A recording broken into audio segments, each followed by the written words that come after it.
faut faire attention à 3 choses, les peurs, la culpabilité et la honte. Ça, faut faire son ménage de ces 3 choses-là tous les jours parce que c'est ça qui te coupe de ta haute fréquence. La vie de Maïté a pris un tournant inattendu à l'âge de 20 ans. Elle vit alors une période très très dure. C'est au cœur de cette épreuve que Maïté a vécu une expérience de guérison mystique et mystérieuse. Cette expérience a bouleversé son existence et a déclenché en elle une quête inlassable de connaissance et de compréhension des mondes subtils. Dans la première partie de cet épisode, elle nous raconte cette expérience transformative.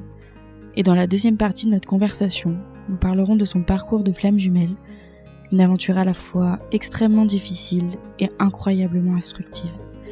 Je vous remercie pour votre confiance. Je vous souhaite une très très bonne écoute.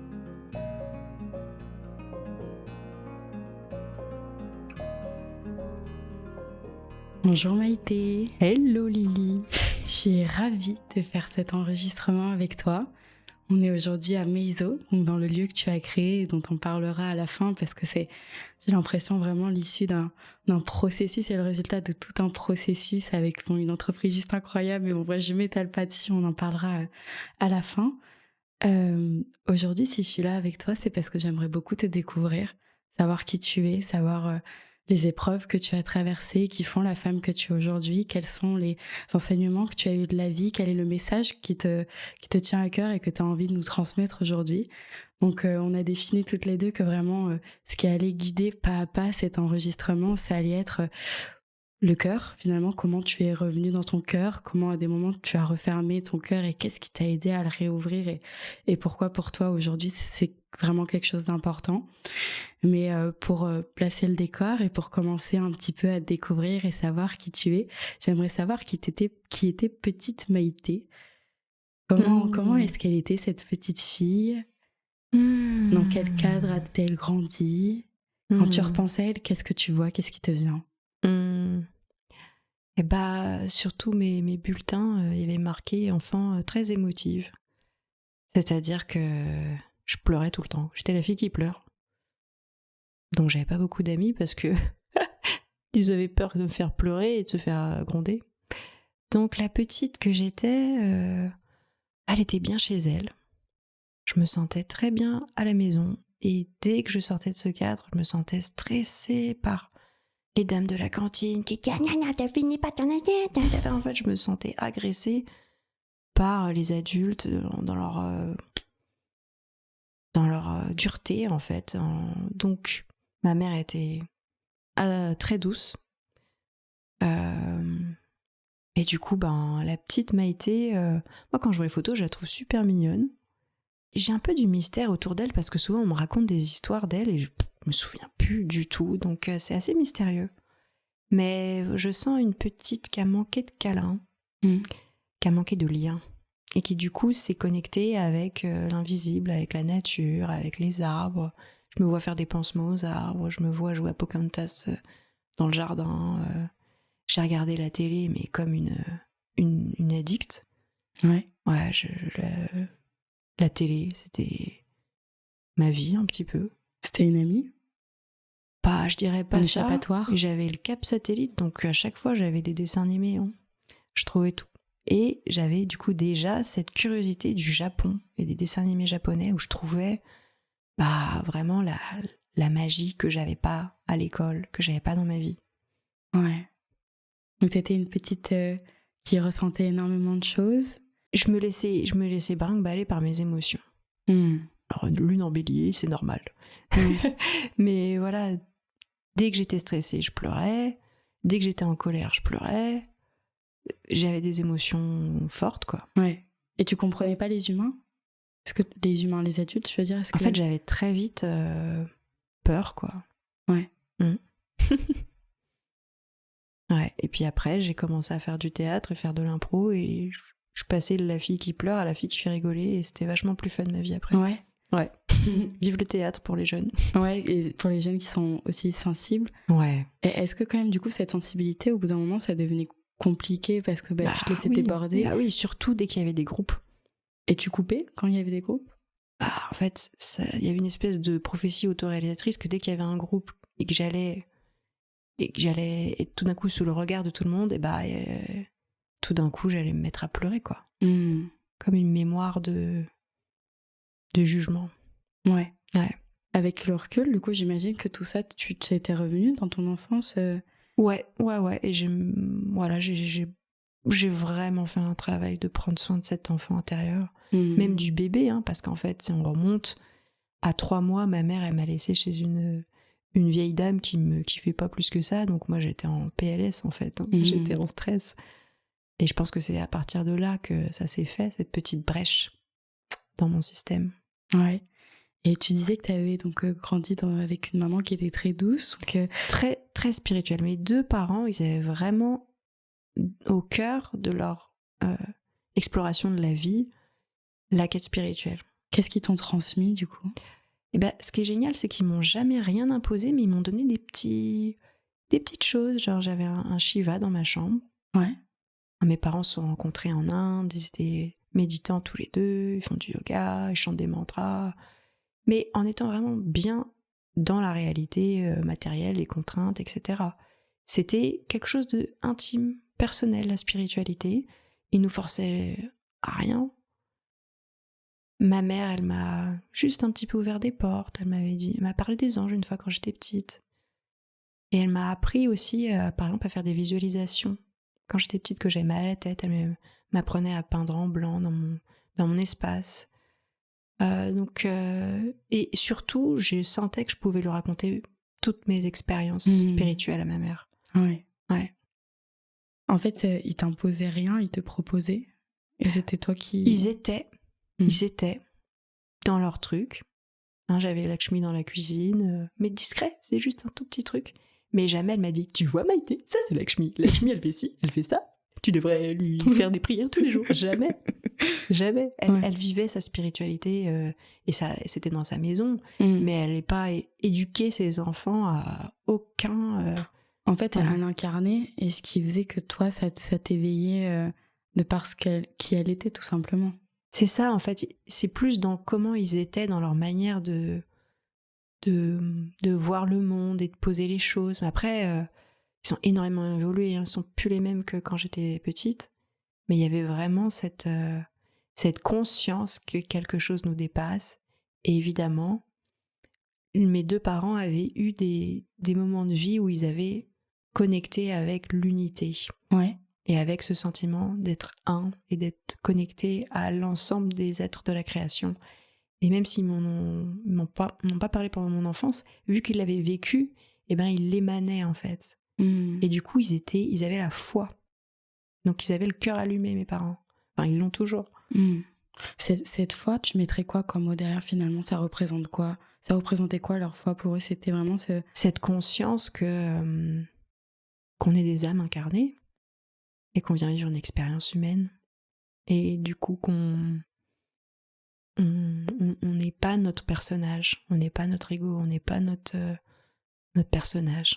Il y a quelque chose au-delà du personnage. Et toi, quand t'étais petite, du coup, t'avais déjà cette conscience que... Pas du tout. Et moi, j'étais à l'ouest. Moi, je trouve que j'étais perdue, en fait. Ouais. Parce que l'école, regarde les manuels scolaires, regarde les discussions. C'était tellement anti-religion que c'était anti-foi, anti-spiritualité, anti-croyance. C'était le dogme de la science à cette époque de l'humanité. Et donc moi, je me retrouvais pas là-dedans, ça me faisait pas vibrer. Et donc je me réfugiais dans mes dessins animés, dans mes jeux vidéo, où là, on pouvait faire des invocations, soigner les gens avec les mains. Voilà, il y avait quelque chose de parler avec les animaux. Enfin, il y avait quelque chose qui me touchait dans toutes les créations qui ont été pensées pour essayer de reconnecter les Japonais à leurs origines animistes, parce que les Japonais aussi, ils ont été matrixés, ils ont un système scolaire très dur, une société très dure, mais à la base, il y avait du chamanisme, il y avait de l'animisme, il y avait du bouddhisme, il y avait... Voilà. Ouais. C'était la spiritualité, en fait, à travers le Japon qui m'attirait. Ouais. Et par rapport aux jeux vidéo, du coup, est-ce que la réalité presque des jeux vidéo correspondait plus à ta vision de la réalité que ce que tu vivais à l'école, etc. Clairement, j'avais une double vie. J'avais la vie à l'école où c'était dur, les filles qui t'agressent, qui te lancent des rumeurs, les profs qui te mettent la pression et qui te disent que si tu n'y arrives pas, tant pis pour toi, mais tu vas avoir une vie pas terrible. Enfin voilà, je trouvais mon aise dans Final Fantasy. Ok. Voilà, là je vivais une vie avec de l'amitié, de l'amour, de la magie, quoi. Ouais. Mm. Cette magie que tu trouvais pas finalement à l'école, en tout Ouais. cas. Ouais. Et donc en grandissant, donc ces émotions, elles étaient quand même compliquées. Tu prends confiance en toi grâce au théâtre notamment, qui t'a aidé finalement à mieux les comprendre, mieux Pas les forcément, je n'étais pas à comprendre, je n'étais plus à... En fait, à partir du moment où j'arrivais à faire rigoler les gens, en fait, les gens m'appréciaient. Enfin, je passais de l'inverse. Comme j'étais en plus un peu première de la classe, c'est comme si j'avais une target sur la tête et je me faisais bien... Donc, la fille qui pleure et qui est la chouchoute, ça fait... elle a pas d'amis, tu vois. Mais par contre, la fille qui fait rigoler, tout le monde est pote avec elle. Ouais. Voilà. Donc t'as débloqué un petit peu ces capacités ouais. à faire rire, ce qui faisait que du coup tu générais mais une émotion. Mais je pouvais encore me prendre des activations et pleurer devant tout le monde assez régulièrement, mais bon. Ouais, ça s'est dissipé d'année en année, quoi. Et du coup, tu as dû prendre conscience aussi à ce moment-là que générer des émotions chez l'autre, c'est ce qui fait que ça crée du lien qui peut attirer ou repousser en fonction de ce que ça vient. Moi, quand il y a des gens qui pleurent en séance, en fait, ils sont totalement à l'aise parce que les larmes, ça sort déjà. Il y a quelque chose qui sort, il y a quelque chose qui exprime, il y a quelque chose qui est touché, il y a quelque chose qui est beau dans les larmes. Ça m'a mis du temps pour m'en rendre compte parce qu'au début, ça me perturbait de pas maîtriser mon flow. Et finalement, je me suis dit, mais c'est vrai que ça permet de créer de la reliance. On dit pas que les larmes, c'est la douche du cœur? Je connaissais pas, mais oui. Ouais. C'est possible que je pleure d'ailleurs. Dans cet épisode. Mais je n'aurais pas honte si je pleure. Oui, donc tu peux tout ouvrir. Et donc en grandissant, donc tu vois, tu prends confiance en toi grâce au théâtre, à être ok en fait avec tes émotions, avec qui tu es en fait, à t'accepter de plus en plus. Est-ce que quand même, du coup, t'arrives, j'imagine, à un moment, tu m'avais partagé quand on s'était eu au téléphone, donc tu grandis, quelles a été un peu les épreuves qui t'ont fait, qui t'ont bousculé? Une petite claque initiatique quand j'ai eu 20 ans. Moi, j'avais un marquage traumatique de trahison, on va dire que il y avait une trahison dans ma famille et j'étais un peu... Mon corps subtil était marqué de ça et ça a attiré des expériences. Et la magie de la vie, on attire des expériences aussi pour guérir les moments où, paf, il y a eu un marquage. Et donc, pour moi, c'était la mort, évidemment. Mourir, il m'a trahi, il m'a trompé. La mort. Et donc, peut-être pas le premier, mais en tout cas, à 20 ans, mon copain de l'époque est parti à l'étranger. Donc, ça, comme mon père, il a eu une expérience, il m'a quitté. Et moi, à ce moment-là, avec les outils que j'avais, je crevais sur place, quoi. J'étais toute seule au Japon. J'ai beaucoup pleuré, justement. Et en fait, j'ai développé une douleur au niveau du cœur. Et j'ai fait une grosse angine qui a duré très longtemps. Donc, je suis rentrée en France et quand je suis rentrée, le médecin a entendu un souffle au cœur. Il m'a demandé de faire une analyse de sang et il a vu que là il y avait tous les symptômes du rhumatisme articulaire aigu au niveau du cœur. Donc ça, c'est un truc assez lourd. Il faut vraiment traiter parce que potentiellement ça peut endommager tes artères, ça peut endommager tout ton système. Ok. Donc moi, j'ai fait ok, j'ai pris le traitement corticoïde, donc cortisol mais à haute dose. Et en fait, c'était une expérience chimique du coup, mais qui m'a fait vriller dans le sens où quand tu prends des hormones aussi fortes, aussi longtemps, parce que c'était pendant des mois, en fait, t'as ton corps qui se transforme et t'as ta personnalité aussi qui change. C'est-à-dire, t'as pris du poids, tu ressembles à un poisson-lune, mais t'as plus de muscles dans les jambes, donc c'est une espèce de patate sur allumette. Et ouais, avec de l'acné, de la moustache, la totale. Tu deviens, tu sais, on the side, quoi. Donc c'est vrai que quand t'as 20 ans, de passer de jeune fille à peut-être sur pattes, c'est pas forcément le fun, mais en même temps, ça t'apprend énormément, justement, d'être en décalage. Et puis, du coup, je dormais pas la nuit, parce que le corticoïde, ça t'empêche de dormir. Et j'avais le cerveau qui tournait à 100 à l'heure. Donc, je passais mon temps à lire, à faire des connexions, à faire des liens, à trouver vraiment des... J'étais passionnée par mes études d'anthropologie, du Japon. Je buvais tous mes livres avec passion.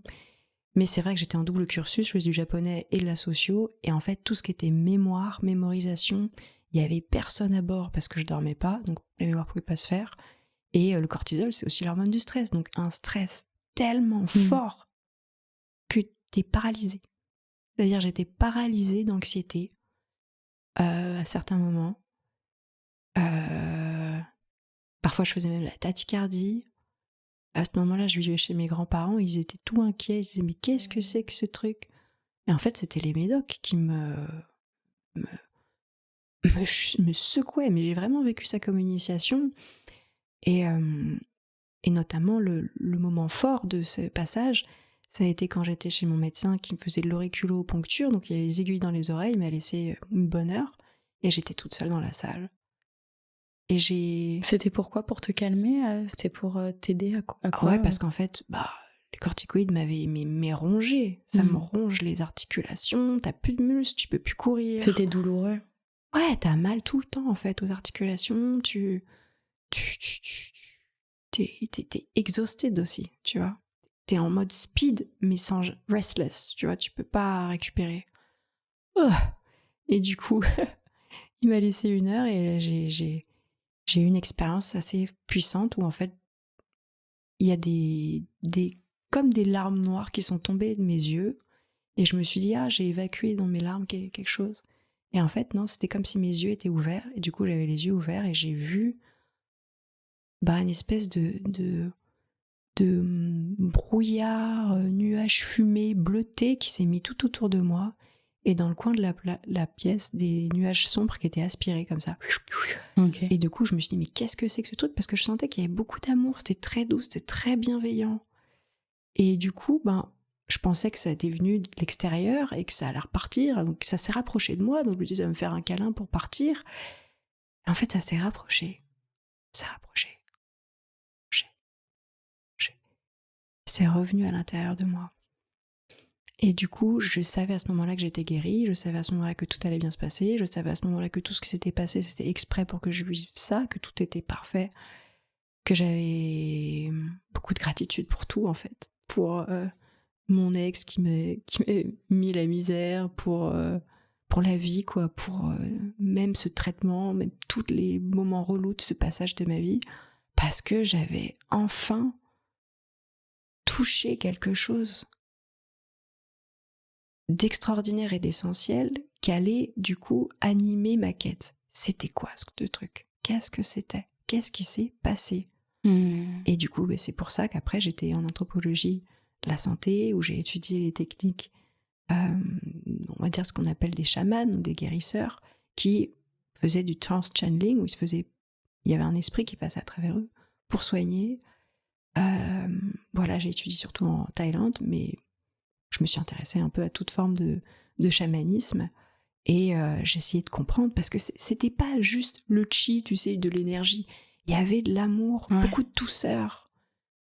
Et c'était quoi? C'était qui? C'était quand? J'ai toujours pas forcément la réponse. Ouais. Mais en tout cas, je me suis bien rapprochée.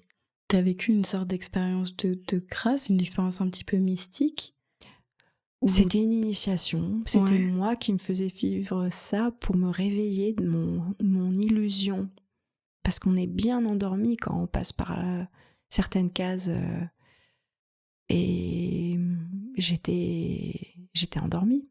En fait, t'as vécu un moment où tout à coup, t'as senti au plus profond de toi que tout ce que tu vivais, c'était juste.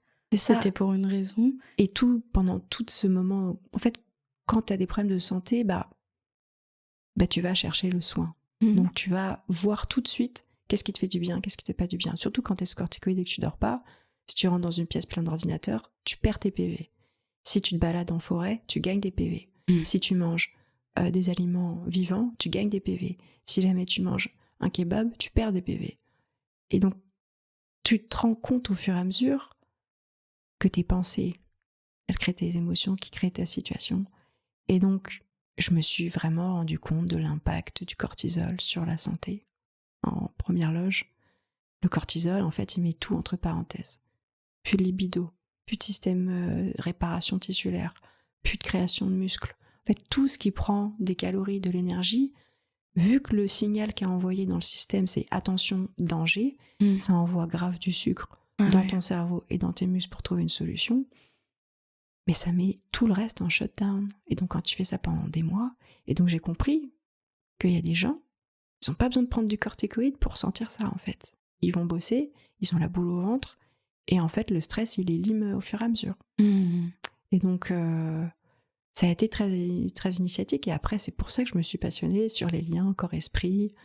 Je me suis formée en sophrologie, que j'étais intéressée par les visualisations guidées, que j'étais passionnée par le soin, en fait. Voilà. Et est-ce que tu as l'impression, du coup, de t'être un peu soignée toi-même, du coup, d'une certaine manière? De toute façon, hein, quand tu es thérapeute, entre guillemets, ou accompagnée, en fait, tu te soignes dans ta formation, d'une part, et puis dans ta pratique. Chaque personne qui vient en face de toi, c'est parfait pour toi. C'est un miroir. Donc, en fait, ils sont gentils, en plus, ils te payent, mais ils te font énormément évoluer.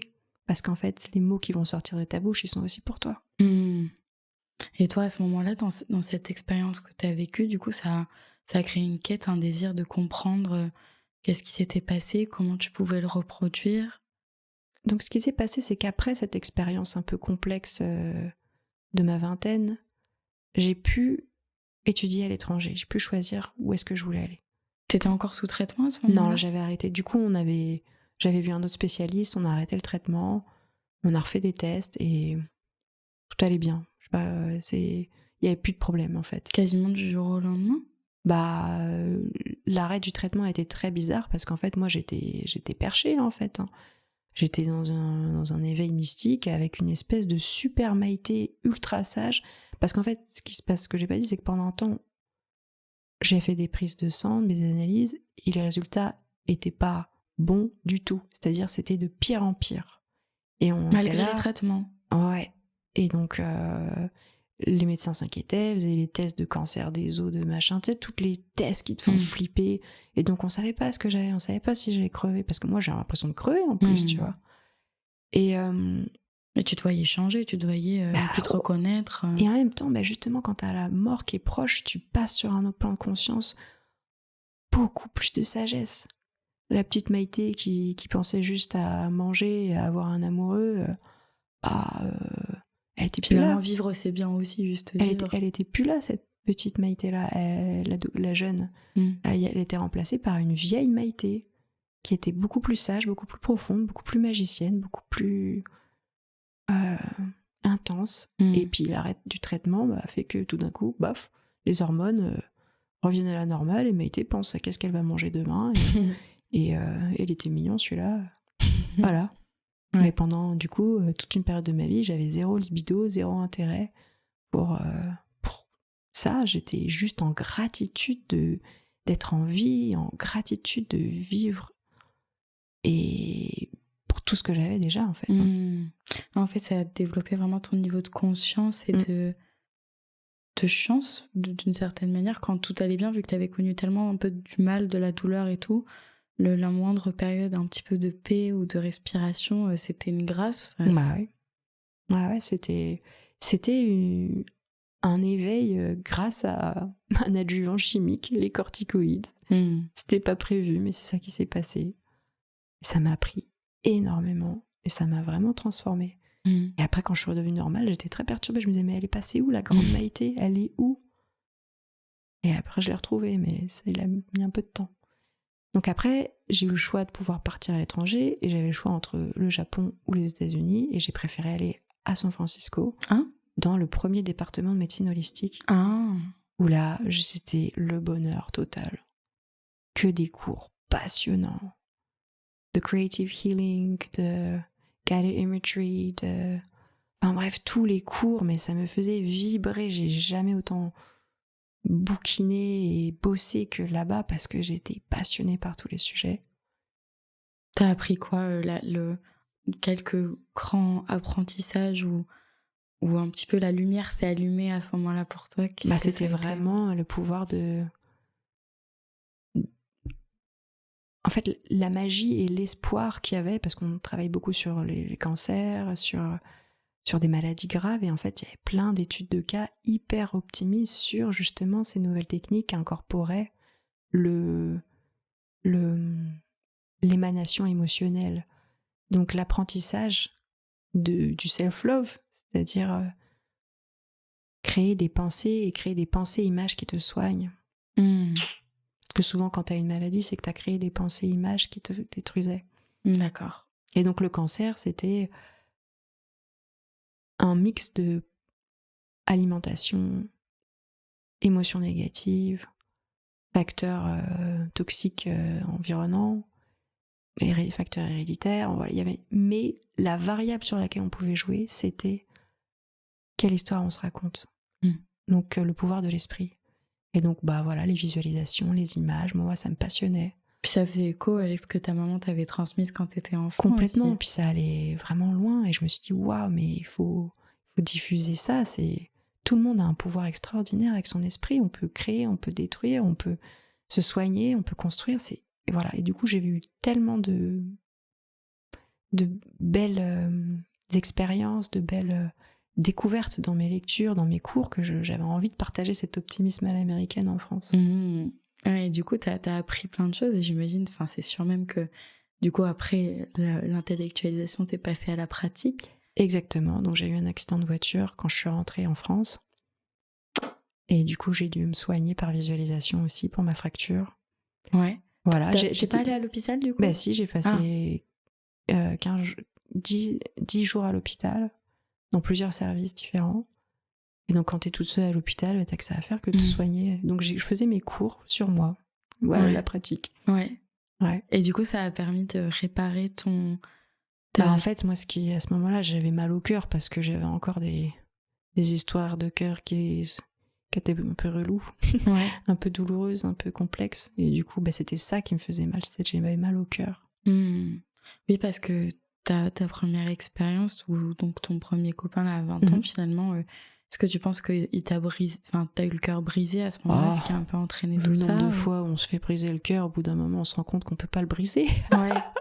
Je pense qu'on peut arrêter de sortir cette expression. Le cœur, c'est mou, c'est tendre, c'est pas du verre, hein, ça se brise pas. C'est malléable, ça peut se serrer, ça peut se contracter, mais ça peut pas se briser, enfin, arrêtons. C'est beau, c'est bien, hein, c'est cool, je pense, de partager ça parce que les relations, ça peut faire mal et des fois, on peut se dire, se couper, se dire j'ai plus de cœur ou j'ai un cœur de Je pierre, laisse tomber etc. maintenant. Plus jamais l'amour pour moi. J'arrête.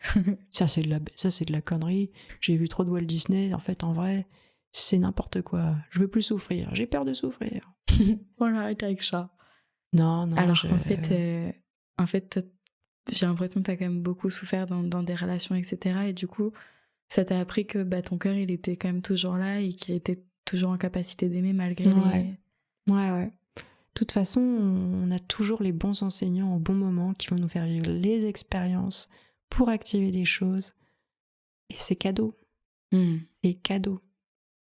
Et je dirais même plus ça fait mal et plus ça te force. Mais à ce moment-là, je n'étais pas réveillée encore. À ce moment-là, j'étais encore un petit peu demeurée. C'est-à-dire? J'étais encore j'avais pas compris en fait. J'avais plein de points d'interrogation sur le monde, la société. C'était très confus. Je n'avais pas fait les liens. Tu avais du mal à te situer dans... J'avais pas fait les liens entre la politique et le spirituel. J'avais pas fait le lien entre les mondes, en fait. J'avais pas fait le lien entre les mondes. À ce moment-là, j'étais encore un bébé dans ma pataugeoire, quoi. Et qu'est-ce que tu as vécu au fur et à mesure de ta vie qui t'ont éveillée? Plein de choses. Donc après, j'ai fini par rencontrer Alexandre, avec qui on a créé Meiso. Une relation hyper douce, hyper tendre, hyper bienveillante. Pas de passion, mais vraiment de la construction, puisqu'on a construit une société. Et du coup, au bout d'un certain nombre d'années, je pense que j'avais une partie de moi qui avait besoin d'être rallumer la femme, en fait. J'avais besoin de rallumer ma femme. Et puis j'ai rencontré quelqu'un qui m'a un peu initiée au psychédélique. Ouais. Et là, ça a été une ouverture de conscience très forte. Je me suis dit, ok, d'accord. Ce n'est pas ce qu'on croyait que c'était. En fait, il y a d'autres choses, ok. Et du coup, c'était très très riche comme expérience. Et puis surtout, la grosse accélération, ça a été quand j'ai rencontré mon compagnon actuel. Et ça a été le démarrage d'un parcours flamme jumelle. Ok. Avec tout ce qu'il faut là où il faut, comme réactivation. Et c'est grâce à ça aussi que je suis la personne que je suis aujourd'hui. Pour les personnes qui connaissent pas forcément ce que ça peut être le parcours flamme jumelle, est-ce que tu peux... En fait, c'est des liens d'âme qui viennent se réveiller ensemble. Soit tu restes dans tes mécanismes égotiques et en fait tu souffres et tu peux même te détruire. Vraiment, tu peux prendre la spirale descendante et te tuer ou tuer l'autre. Enfin, ça peut aller très très dans le dark très vite parce qu'en fait, il y a une intensité passionnelle. Soit tu peux prendre la porte du haut et te rappeler que tu es une âme incarnée et que l'autre en face de toi est une âme. Et en fait, le fait d'aimer l'autre au-delà de son physique, au-delà de son personnage, de sa personnalité, parce qu'en fait, c'est un truc qui est au-delà, mais en fait, tu te rappelles que tu n'es pas ton corps, ni ton personnage, il y a quelque chose au-delà. Donc c'est des relations d'accélération de conscience, et il y en a beaucoup en ce moment, parce qu'en fait, c'est un grand réveil de conscience qui se passe actuellement sur notre petite planète. Et les flammes jumelles, donc elles se réveillent dans un premier temps. Donc en général, tu réactives toutes les brèches pour que tu puisses les colmater, pour redécouvrir l'amour véritable. Vraiment une espèce de qualité d'amour que tu peux pas te donner tant que tu es dans les peurs. Et donc c'est un chemin pour passer des peurs à l'amour, en fait, les flammes jumelles. Et pour retrouver l'amour véritable, c'est-à-dire aimer pas pour emprisonner, pas pour se sécuriser, aimer parce que c'est une joie de se retrouver dans ce parcours terrestre. C'est un privilège que de pouvoir profiter avec nos 5 sens de cet être cher dans cette incarnation. Et donc, au bout d'un moment, tu passes des peurs à la célébration. Et ça prend pas mal d'années, enfin ça peut prendre pas mal d'années. En fait, moi j'étais perdue pendant des années, et puis à un moment donné, donc entre-temps, je faisais des formations intelligence relationnelle, je continuais d'avancer dans mon parcours de thérapeute, et puis surtout, j'ai commencé à me parler à moi-même. Ouais. Alors ça, c'est un conseil que je donne, là maintenant, à vous tous qui nous écoutez.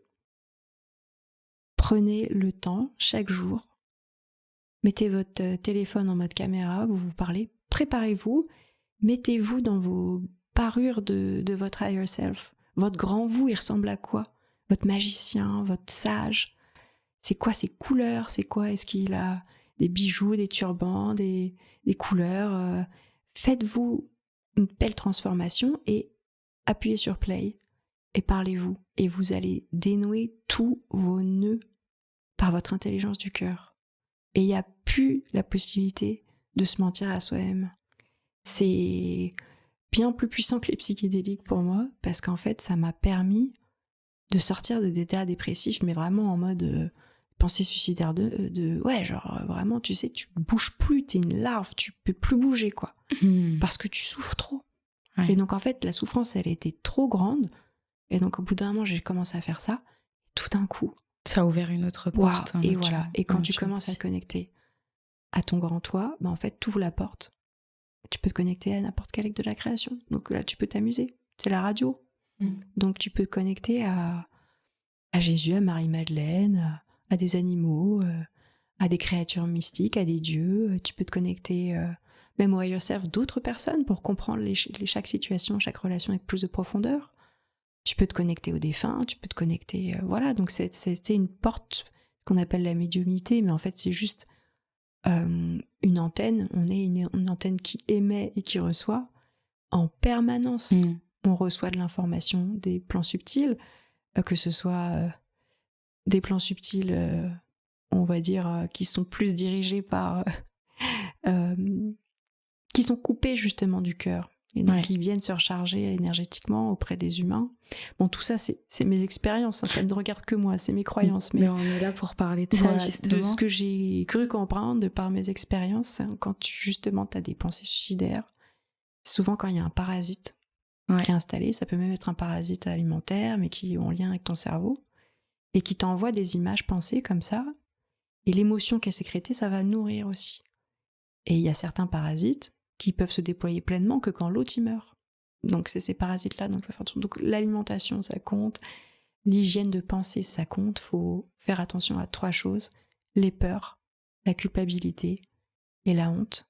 Ça, faut faire son ménage de ces 3 choses-là tous les jours, parce que c'est ça qui te coupe de ta haute fréquence d'amour de toi, et du coup, cette haute fréquence d'amour de toi t'attire des expériences extraordinaires qui matchent cette énergie de joie, d'abondance, de grâce. Et donc, une fois que tu sors de ça, les peurs, la honte, la culpabilité, et que tu rentres dans un amour véritable de l'être que tu es, de ce petit personnage que tu joues comme un jeu vidéo depuis le début de ton incarnation, mais si tu commences à le kiffer vraiment, à lui dire bravo, à lui dire regarde ce que t'as fait, à lui dire hey, ça c'est bien, ça c'est pas grave, t'inquiète pas pour ça, regarde, on va faire mieux. En fait, à partir du moment où tu commences à avoir ce regard aimant sur toi, à devenir cette espèce de super parent que tes parents ils ont fait de leur mieux, mais toi t'es ton super parent parce que tu te connais par cœur. Tu sais s'il faut te parler, s'il faut te mettre une main sur l'épaule, s'il faut te faire une blague, s'il faut t'emmener en balade. Tu te redonnes en fait juste dans ton regard. Et donc c'est pour ça que je parle de vidéos. C'est les vidéos parce que dans tes vidéos où tu vas te parler à toi-même, t'as tes yeux, tu te regardes toi et tu te parles à toi. Et ça, c'est très puissant. Et toi, c'est tout ce que t'as fait et c'est après avoir justement connecté à ce higher self, comme tu dis, pour... C'est tout un monde qui s'ouvre après. Ouais. Parce qu'en fait, ton higher self va te connecter à d'autres choses. Et en fait, il va te donner plein d'informations. Parce qu'en fait, ton higher self, il est connecté à l'ensemble. Ton âme, elle est connectée à l'ensemble des êtres de la création.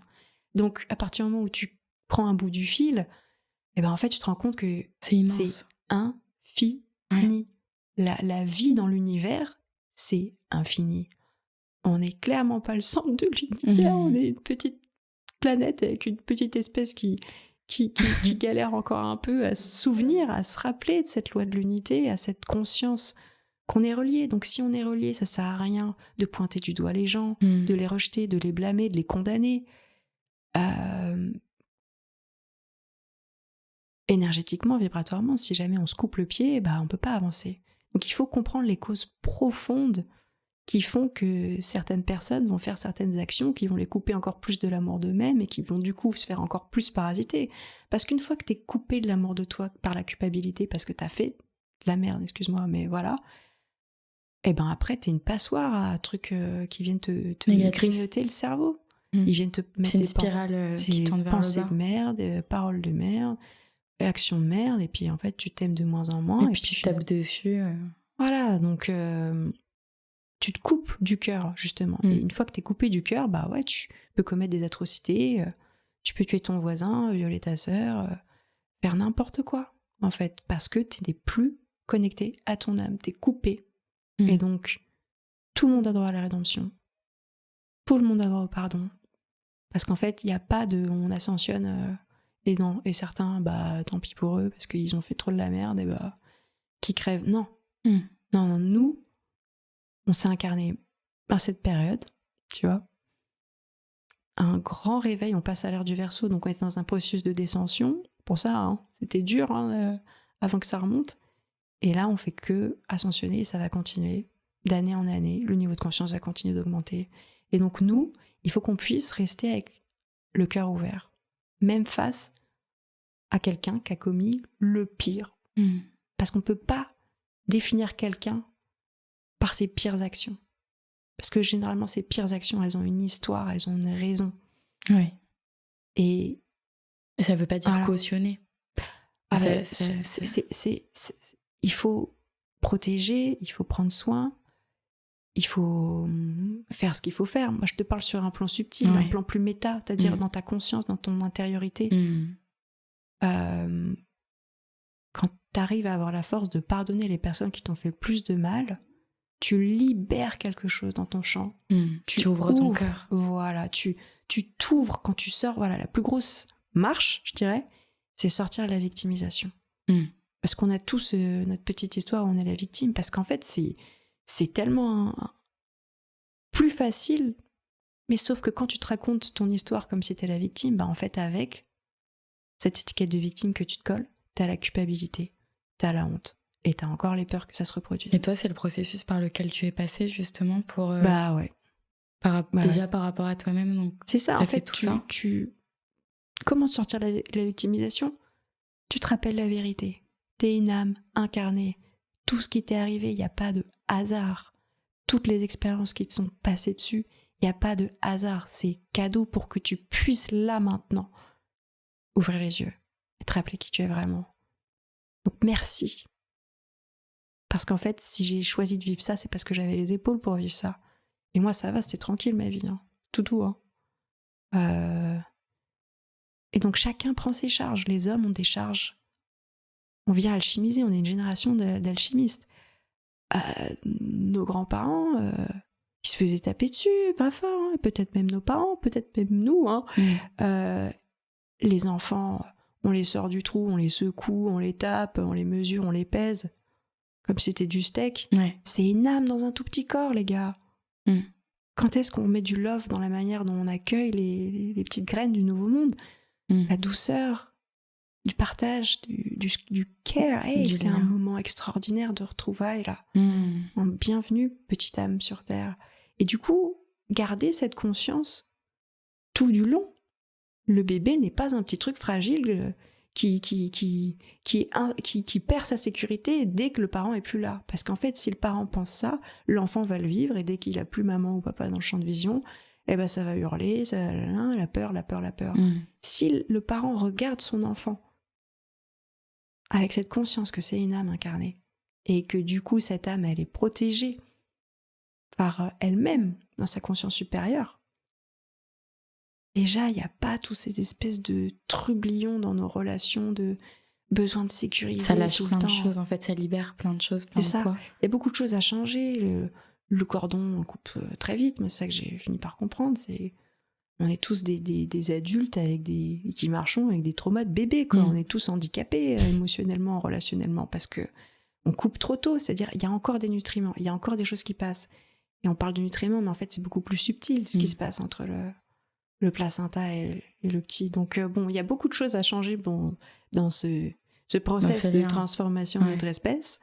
Mais on est de plus en plus à se rendre compte par le chemin qu'on a fait intérieur, de guérison de notre enfant intérieur, de notre bébé intérieur, qu'il y a une autre manière de faire. Oui, et par les relations. Et d'ailleurs, j'aimerais revenir sur toi, ta relation flamme jumelle, parce que j'ai l'impression que de ce que tu me dis, ça a été très initiatique. Ah oui, c'est déjà montée de Kundalini direct. Ouais.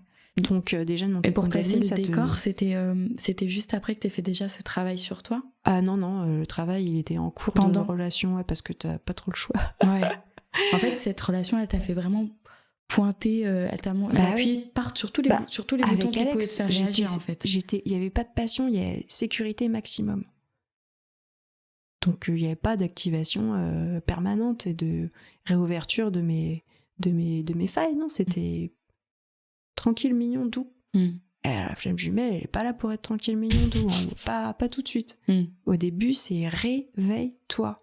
Et donc le petit programme pour se réveiller, qui a été concocté. Allez, tiens, tu me fais ça, moi je te fais ça. Bon, ok, bon, ça va aller. Ok, je t'assure. Bon, non, ça c'est un petit peu trop quand même. T'as un exemple à donner, par exemple, d'activation ? J'ai trop la honte. En fait, voilà, l'apprentissage que tu fais très vite, c'est que tu crées. Chaque pensée compte. Donc si t'aimes quelqu'un passionnément, il y a de fortes chances que t'aies très peur. Soit qu'il te quitte en fonction de ton vécu, soit qu'il te trompe en fonction de tes traumas.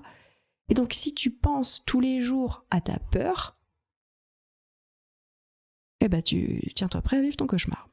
Donc, on a vécu nos pires cauchemars tous les deux. Donc, c'était horrible. Mais vraiment, les trucs qu'on voulait vraiment pas vivre. Mais puis après, on a compris. Et après, on s'est dit, on va maintenant commencer à rêver ensemble. Et depuis, c'est extraordinaire. C'est exponentiel. Ouais. Par exemple, la pire peur, c'est, admettons, la pire peur de quelqu'un, c'est la peur de se faire tromper, j'en sais rien. Ouais. Et du coup, par exemple, dans ce parcours flamme jumelle, elle va vivre ça, et ils vont venir réparer. Mais en fait, c'est même le pire de ce que tu penses. Si tu imagines toujours ton worst case scénario pour te préparer, parce que des fois, on se dit, je vais penser à mon pire des scénarios pour voir comment je vais faire. Mais en fait, on se fait du mal, d'une part, et on attire cette situation. Donc moi, j'ai compris quand j'ai vécu des trucs de... tu sais, où t'as envie de vomir tellement tu souffres de... Et puis finalement, quand tu ouvres la porte de ta conscience supérieure, tu te rends compte que tout ça, c'était parfait. Et tu finis par apprécier tout ça. Tu te dis merci. Sinon, je me serais pas réveillée. Sinon, j'aurais pas ouvert cette porte du haut. J'aurais continué à penser à manger. Qu'est-ce qu'on allait faire ce soir? Où est-ce qu'on part en vacances? Non. C'est des relations qui te shake, mais qui sont au final parfaitement designées pour que tu te réveilles. Ce qu'on disait tout à l'heure de la peur au cœur, en fait. C'est ça. C'est de faire le choix en conscience. Voilà. C'est ça, parce qu'en fait, c'est une dynamique à deux, les flammes, elles dansent ensemble. Donc si t'as 80% de peur, 20% de love et de foi, ça va être la même chose de l'autre côté. Donc ça danse comme ça pendant... Donc en fait, puis c'est la danse du féminin, du masculin, enfin, bref, il y a tout qui repasse. Hein. Tu vois en revue chaque truc, tu désables des choses que tu avais oubliées dans ton enfance parce que tu les vois chez l'autre. Tu dis, mais toi, t'es pas passé ça pour toi. Et, merde, moi aussi, putain, j'avais oublié.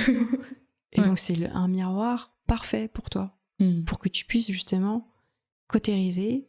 Et une fois que tu as fait le gros du taf, même si je pense que c'est toute une vie, une fois que tu as fait le plus lourd, tu retrouves tes dons.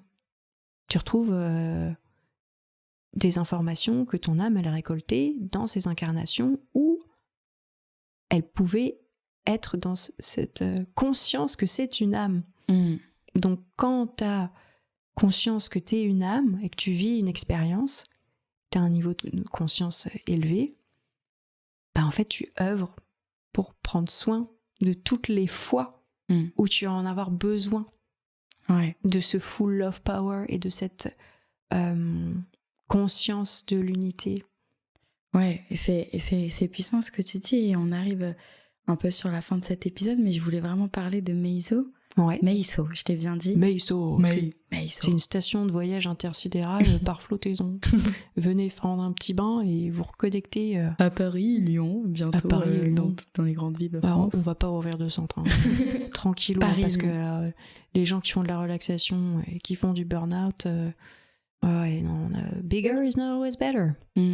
On a besoin de temps pour soi, d'observer la nature, de sortir de la ville. Ouais. Donc là, Meiso, on est plus en train d'essayer de préparer une autre version.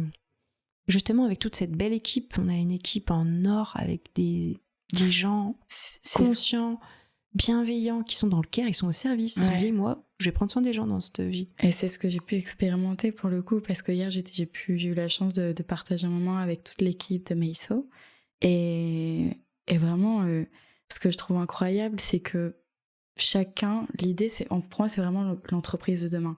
C'est-à-dire que quelqu'un arrive et on va apprendre à le connaître, à le découvrir. Lui, il va apprendre à se connaître, à se découvrir, à développer ses capacités, à lui laisser l'espace d'être qui il est pleinement, en fait. Et du coup, c'est un espace de co-création où je sens pas il y a pas de hiérarchie, il y a juste chacun qui a sa place et où où tout essaye d'être en harmonie, et juste l'intention est... Parce qu'il y a aussi cette conscience qu'on est des âmes incarnées et qu'on œuvre ensemble et on se retrouve et on se rappelle des choses ensemble, on se réactive des choses. Il y en a, ça va être avec le chant, il y en a, ça va être avec les organes, le yoga, le massage, les soins énergétiques. En fait, on se soigne entre nous, on se prend soin de nous, on se fait rigoler aussi. Et et ça guérit aussi, je pense, parce que la structure d'une entreprise, à des moments, l'entreprise, ça pourrait être presque la famille aussi. Enfin, c'est une famille. Vous êtes un peu une famille. Donc ça vient aussi, ça va venir réactiver des choses. C'est une petite tribu, ouais. Ouais. Chacun a sa couleur, sa spécialité, un peu comme les Power Rangers. Et on vit évidemment plein de choses en miroir. On surfe cette vague ensemble, mais chacun sur sa planche de surf. Mais au moins, on peut se checker, on fait ça va, toi, tu sors bien.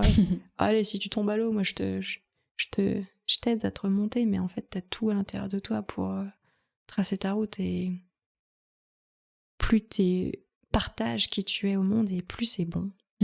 Partageons nos fleurs ouvertes, nos parfums, nos couleurs. Soyons pas timides, n'ayons pas peur qu'il y ait de la grêle, qu'il y ait du vent, qu'il y ait de la pluie. On peut y aller. Parce que, en fait, on est là pour ça, quoi. Et est-ce que tout ce que tu avais appris par rapport à la visualisation, etc., tu l'as utilisé aussi pour ce lieu? Oui, non. Non, je l'ai pas pensé. En fait, au début, oui. Et puis après...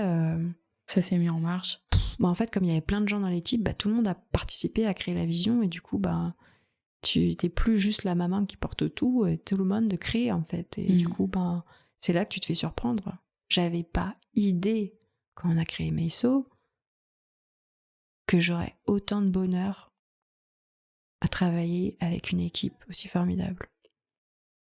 J'avais pas les ressources de visualisation, de conscience pour ne serait-ce qu'imaginer que j'allais rencontrer des sisters et des frérots et cheminer avec eux. J'ai pas pensé. C'est surprise, c'est bonus. Il y a souvent des cadeaux en plus. Ouais. En tout cas, c'est un endroit merveilleux que je vous recommande de découvrir si vous connaissez pas. Moi, je trouvais ça drôle parce que j'ai pu aller aux 3, donc il y en a un à Lyon et 2 à Paris, et je trouve qu'ils ont toute une énergie commune et à la fois ils ont chacun leur singularité. Et bref, c'est vraiment un espace de détente. On se sent bien, on se sent rechargé. Donc merci pour ton accueil encore. Merci à toi. Franchement, c'est un honneur. En plus, Lily Rose, t'as vu, il y a une rose juste derrière toi. Ouais. Et puis voilà, il n'y a pas de hasard. Donc c'était le bon moment. Ouais. Et merci vraiment d'avoir pensé à nous. Avec plaisir. J'aimerais te poser 2 dernières questions pour arriver sur la fin de cet épisode. La première, c'est que j'imagine tout au long de ta vie, tout au long de ton parcours, tu as dû avoir des livres ou peut-être des films ou peut-être des documentaires qui t'ont marqué, qui t'ont éveillé. Si tu devais nous partager des ressources qui t'ont inspiré, qui t'ont guidé, des mentors, des personnes qui t'ont touché, quels seraient-ils ? Moi, j'ai été un petit peu traumatisée de la lecture avec les études, c'est-à-dire quand on te force à te bourrer le crâne, lire plein de bouquins que tu n'aurais pas forcément envie de lire. Du coup, quand je lis un livre, on va dire que c'est parce que ça vient m'apporter des petits éléments de réponse dans ce que je suis en train de vivre sur le moment. Mais là, tout de suite, quand tu me poses la question, j'ai pas d'ouvrage ou de film ou quoi qui vient à mon esprit. Ouais, est-ce que j'ai plus envie de dire aux gens parlez-vous à vous-même. Ouais. C'est plus ça que plutôt que prendre un bouquin. J'ai envie de dire prenez votre tablette ou votre téléphone et pressez play et parlez-vous et vous verrez tout ce qu'il y a déjà dedans. Avec une intention ? Ou juste de se connecter un peu à cet être sage et se sentir bien, peut-être, se sentir mieux, sortir de ses nœuds, de son esprit qui tourne. En fait, on se fait du mal avec des mensonges qu'on se raconte. Et une fois que tu réouvres le cœur, t'as la vérité du cœur. Et la vérité du cœur, elle éclaire tout. Et donc, ça dissipe ces petites choses. Donc, voilà, je dirais passer directement à la pratique pour redécouvrir votre intelligence du cœur. C'est gratuit, c'est efficace, c'est juste vous. Ouais. Donc la pratique que tu recommandes, c'est ce petit truc, poser le téléphone, parler, et se laisser traverser par ce qui arrive en fait. Ouais. Et se connecter à son cœur aussi, essayer de ressentir quand même son cœur. Oui, on peut peut-être, pour ceux qui le souhaitent, faire une méditation d'ouverture du cœur et de rencontre avec son higher self. Ça, c'est des choses qu'on peut faire. Mais une fois que tu traces l'autoroute, plus tu la traces, cette autoroute, plus c'est fluide en fait.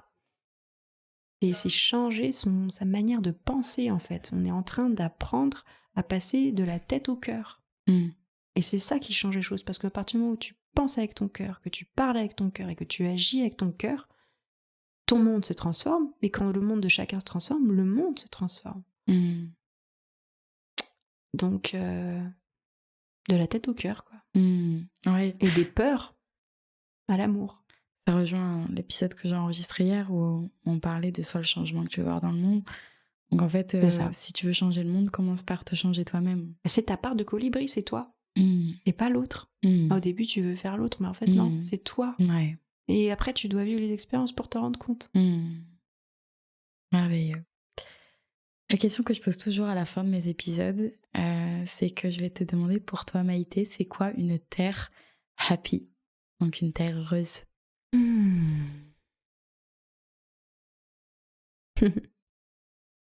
Une terre happy, c'est déjà une terre qui